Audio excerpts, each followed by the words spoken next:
Technology, when used in a productive way, has the power to unify people all over the world.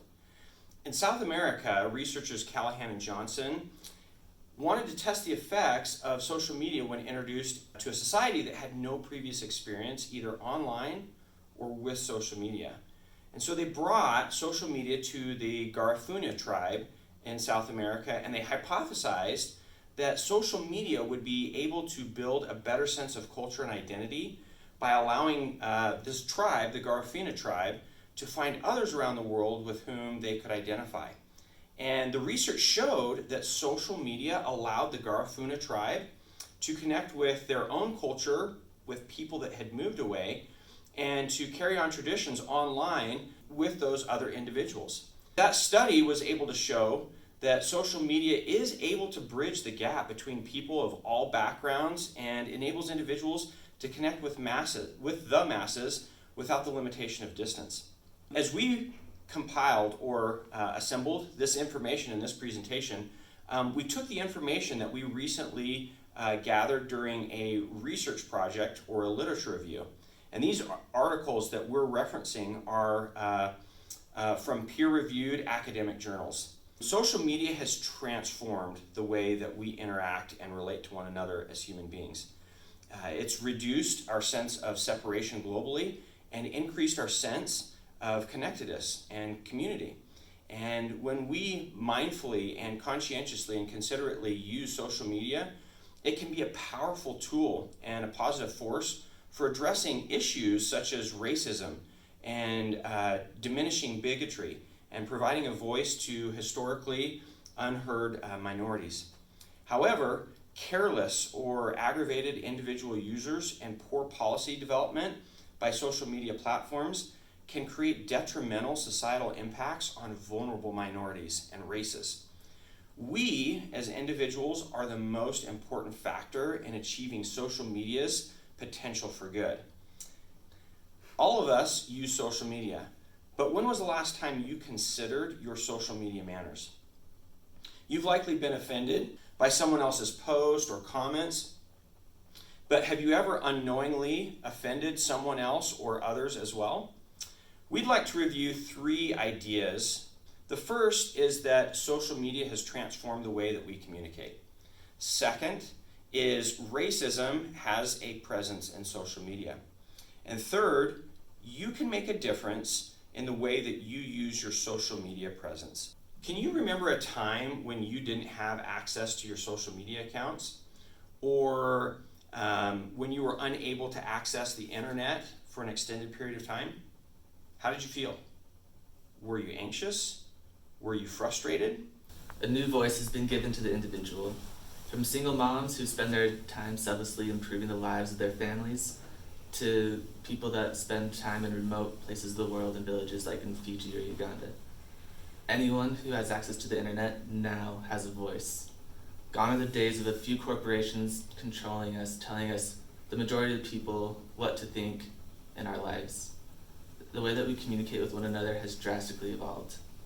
Parents can now literally see what their children are doing on a daily basis through things like Instagram and Snapchat.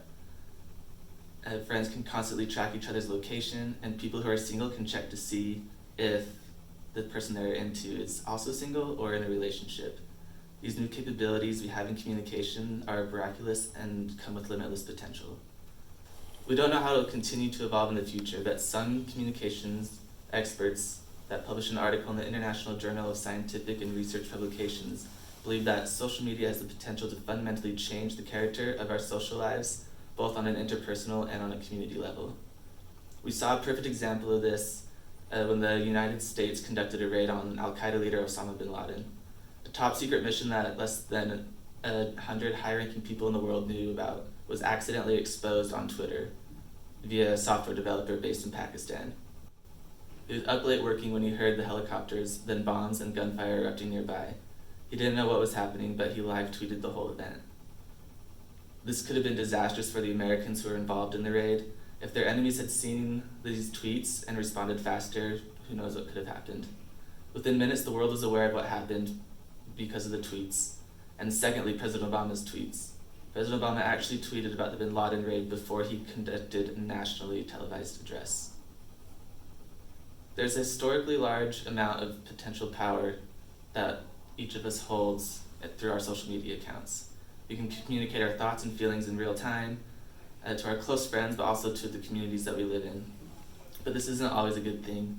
People can misuse and abuse their newfound communication tools to share hate speech, degrade others, and cyberbully people that are different than them.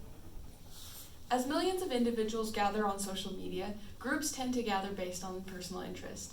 I personally follow hashtags and groups on Facebook for recipes, hobbies, and religious affiliation. Unfortunately, some groups gather based on a shared prejudice or hatred. For example, the Journal of International Affairs reported that Buddhist aggressors in Myanmar used Facebook to foster hate and organize multiple attacks on the local Muslim community. For years, Myanmar military personnel used Facebook to dehumanize Muslims. They shared posts which claimed that all Muslims are horrible terrorists. Between 2012 and 2014, resulting violence in Myanmar resulted in fatalities. In at least one case, a Buddhist monk's Facebook post appeared directly connected to the violence. When these individuals began to gather with those who shared similar feelings about the Muslim minority, violence ensued. Along with social media's capacity to broadcast racist sentiments on a global public platform, social media has also been proved to exacerbate violent tendencies in the United States. According to PLOS One, over the past 2 years, social media has become one of the primary ways the public receives breaking news, which sometimes has the tendency to promote biased information. For example, recent evidence suggests that social media may increase retaliatory violence from law enforcement against minority citizens following high-profile racial events addressed in social media. Some police officers claim that the hashtag Black Lives Matter endorses violence toward police officers. Social media has been a tool in allowing communities to connect over prejudice and racist information. At times, this connection among people has resulted in real-life violence. Additionally, certain biased information shared online can influence a person's perception of other races negatively. However, social media can be a healthy unifying tool if everyone uses it in an intelligent way. Each individual is responsible for using social media in a unifying way. Social media is something that connects us all without the limitation of location. It lets us connect with people you can relate to or make friends with people you would have never known. Sage Journal noted in an article, social media has the ability to close the gap between cultures by educating many about social and racial issues while improving their knowledge on these topics. It allows us to get out of the small bubble we were born in and get to know ways of life that might be different from our own. If we use it right, it can be the greatest form of education and place a positive discussion. All it takes is an open mind, and social media can fix the division amongst so many. When we think of social media, though, we don't think of positivity and unity. We think of comparison, judgment, and hateful comments. The flaws of social media can be it's used in a positive way or in a negative way, and society has favored the latter option. The important thing to note, though, is that this can be changed. The way society uses social media has been determined by every individual person using the various platforms. This can be clearly seen in the comment section anywhere on the internet. When one person makes a negative comment, it creates a chain reaction, resulting in several others adding in the negative comment. While this is a small-scale example, it shows the power one person can have. This means that your actions on the internet have the power to make a positive impact as well. If one person can start using social media in a positive way, it has the ability to make the same kind of chain reaction. As individuals, we have the responsibility to be mindful of how we're using social media. If we can actively use social media to promote positivity online, we have the ability to unite people across all walks of life. While this might feel like a daunting task, we can all start by making small changes every day to promote unity. Social media is an amazing technology that has changed the way that we interact and communicate as humans. It has enormous potential for good, especially in the way it can help us draw closer and move past racial barriers. However, it can also be very damaging to relationships, especially when elements of race are insensitively part of our posts. Being considerate can help us contribute positively on our social media.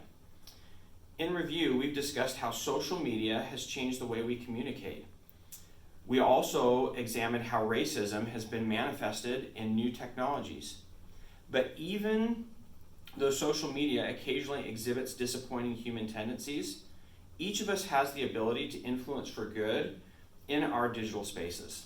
We all share the responsibility to use social media in ways that are both wise and considerate to others.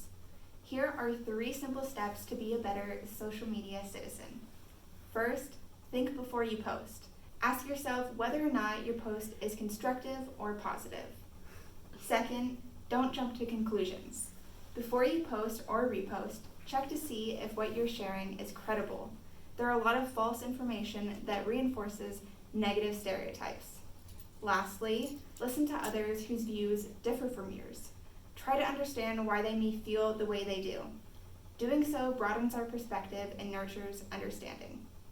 The Garifuna tribe is a wonderful example of social media's potential for good. They used technology to share their culture and identity with others. As a result, they had greater resolve to carry on their own traditions and to learn about others. As we use technology to understand other races, ethnicities, and cultures, the world becomes less polarized and more connected.